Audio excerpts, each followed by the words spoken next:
Sir, এখানে breaking of বলা হয়েছে কেন? স্মল এমটা উঠতে উঠতে কোনো সময় হয়তো কন্ট্যাক্ট চলে যাবে।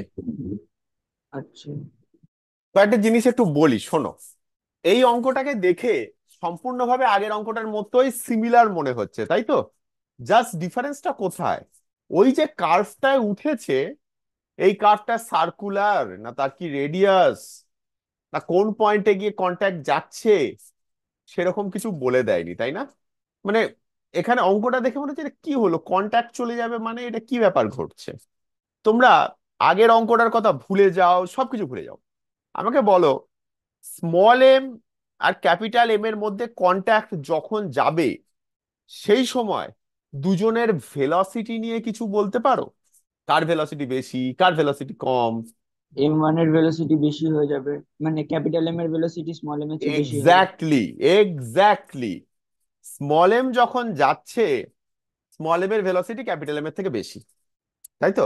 আর ভেবে দেখো, ক্যাপিটাল এম কিন্তু যতক্ষণ না small M R capital M এর মধ্যে একটা ইন্টারাকশন, কন্ট্যাক্ট ফোর্স শুরু হয়েছে, ততক্ষণ অবধি কিন্তু ক্যাপিটাল এম মুভ করবে না। মানে এই রকম একটা জায়গা অবধি কিন্তু ক্যাপিটাল এম মুভ করেনি। তারপরে স্মল এম যখন এর ওপর উঠতে থাকবে, তখন এই নর্মাল কন্ট্যাক্ট ফোর্সটা আসবে, যার ফলে ক্যাপিটাল এম মুভ করতে শুরু করবে। এবার উঠছে, তো আস্তে আস্তে কি হচ্ছে, স্মল এম এর ভেলোসিটি কমছে।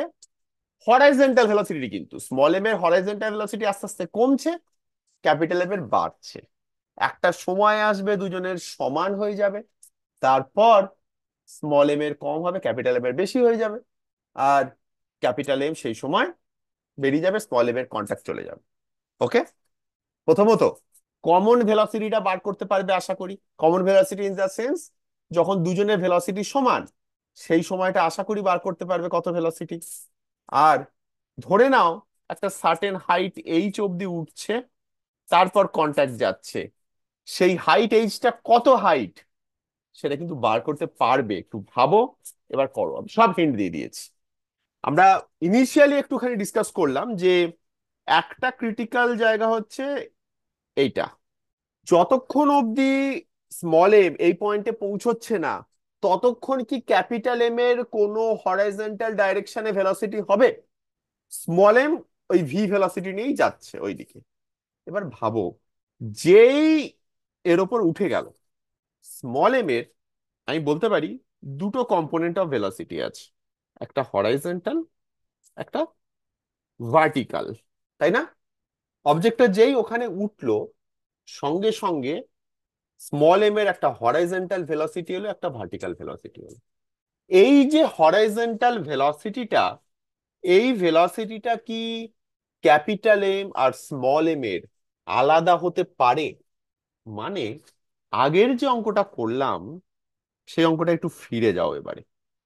সেখানেও একটা ক্রিটিক্যাল পয়েন্ট ছিল এইটা, যতক্ষণ না এইখান থেকে অবজেক্টটা এই পয়েন্টে যতক্ষণ না পৌঁছচ্ছে, মানে এই ডট ডট ডট যে লাইনটা দিয়েছি, ততক্ষণ অবধি কিন্তু ক্যাপিটাল এম বাঁ দিকে কোনো ভেলোসিটি পাইনি, তারপরে পেয়েছে।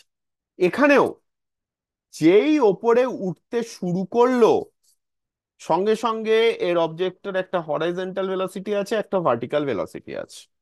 আর সেই হরাইজন্টাল ভেলোসিটিটা ক্যাপিটাল এম এর সাথে সমান হতে হবে। যদি না হয়, তাহলে কি হবে? ওকে ধাক্কা মেরে বেরিয়ে চলে যাবে, মানে ভেঙে বেরিয়ে যাবে, বা কন্ট্যাক্ট চলে যাবে। অ্যাকসেপ্টেড? তাহলে আগের অঙ্কে যে আমরা বার করলাম V is equal to small M V divided by M plus capital m, এই ভেলোসিটিটা হরাইজন্টাল ডাইরেকশনে এখানে ওঠার সাথে সাথে হয়ে যাবে। তারপর ওটা আর চেঞ্জ হবে না। ভেবে দেখো, হরাইজন্টাল ডাইরেকশন ভেলোসিটিটা যতই ওপরে উঠতে থাকবে, হরাইজন্টাল কম্পোনেন্টটা তো চেঞ্জ হতে পারে না। মানে দুজনের হরাইজন্টাল ডাইরেকশনে ভেলোসিটি সেম থাকবে, সেখানেও তুমি কনজারভেশন অফ মোমেন্টাম ইউজ করে সেম ভেলোসিটি পাবে। তার মানে হরাইজন্টাল ডাইরেকশনের ভেলোসিটিটা চেঞ্জ হচ্ছে না। তাহলে কি চেঞ্জ হবে? যত উপরে উঠছে, তত তো পোটেনশিয়াল এনার্জি গেইন করছে স্মল এম।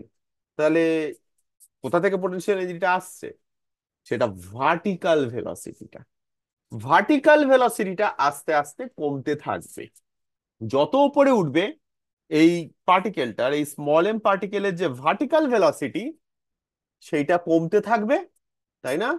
সেইটা কমতে থাকবে আর এটা উঠতে থাকবে ওপরে। আর হরাইজন্টাল ডিরেকশনের ভেলোসিটিটা কনস্ট্যান্ট।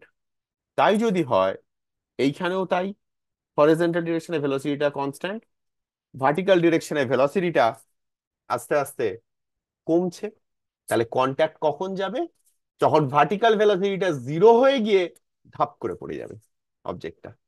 ঠিক আছে? হরাইজন্টাল স্যার ডিরেকশনে ভেলোসিটিটা কত আমি সেটা জানি, mv is equal to small M plus capital M into V. এখান থেকে আমি জানি হরাইজন্টাল ভেলোসিটিটা mv by small M plus capital M.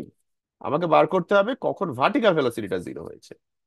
Initial, এইটাকে আমি potential energy equals to zero line যদি ধরি, ইনিশিয়াল এনার্জি হচ্ছে half small M V square. Final velocity কি, কতটা হাইট অবধি উঠেছে সেটাই তো বার করতে বলেছে, এইচ। তাহলে M G H plus half capital M into V square, মানে small M V by M plus capital M whole square, plus small M এরও তখন ভার্টিক্যাল দিকে ভেলোসিটি জিরো, জাস্ট হরাইজন্টাল দিকে ভেলোসিটি আছে। কি লিখবো? Half small M M V divided by M plus capital M whole square. এখান থেকে আমাকে এইচটা বার করে নিতে হবে। আমি একটা ম্যাথমেটিক্যাল স্টেপ জাম্প করলাম, আশা করি তোমরা বুঝতে পারবে কি করেছি। কিন্তু স্যার আমার একটা ডাউট আছে এখন। বলো। যদি এদের মানে যদি small M R capital M এর হরাইজন্টাল ভেলোসিটি সেম হয়, হুম। তাহলে ওরা কন্ট্যাক্টে কি করে থাকছে? তাহলে টাচ মানে জাস্ট টাচে থাকবে, কোনো ফোর্স তো হ্যাঁ, থাকবে না। Good question, good question. দুজনের সেম ভেলোসিটিতে একসঙ্গে যাচ্ছে এরকম হয়ে আছে, হ্যাঁ। কন্ট্যাক্টটা কেন আছে? কারণ এবারে তুমি যদি স্মল এম এর যে কার্ভিলিনিয়ার মোশনটা হচ্ছে এখানে, সেইটাকে যদি ইন্ডিপেন্ডেন্টলি ভাবো, যেহেতু স্মল এম ক্যাপিটাল এম এর ওপরেই যাচ্ছে, এই হরাইজন্টাল কম্পোনেন্টটার কোনো রোল নেই সেখানে।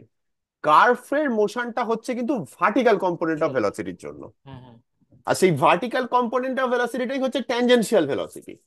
এবার ট্যানজেনশিয়াল ভেলোসিটি যদি থাকে, তাহলে একটা সেন্ট্রিফিউগাল ফোর্স আছে। হ্যাঁ। সেটা কোন দিকে? অবজেক্টটা মানে অবজেক্টের ক্যাপিটাল এম দিকে, এর হ্যাঁ দিকে। সেন্টারের দিকে, হ্যাঁ। সেইটার জন্যই কন্ট্যাক্টে থাকছে, আমি এতক্ষণ সেটাই বলতে চাইছিলাম, সেটার জন্য। এবারে ওই vertical component of the velocity যেটা ট্যানজেনশিয়াল ভেলোসিটি, সেইটা যেই মুহূর্তে জিরো হয়ে যাচ্ছে তখনই কন্ট্যাক্টটা চলে যাচ্ছে।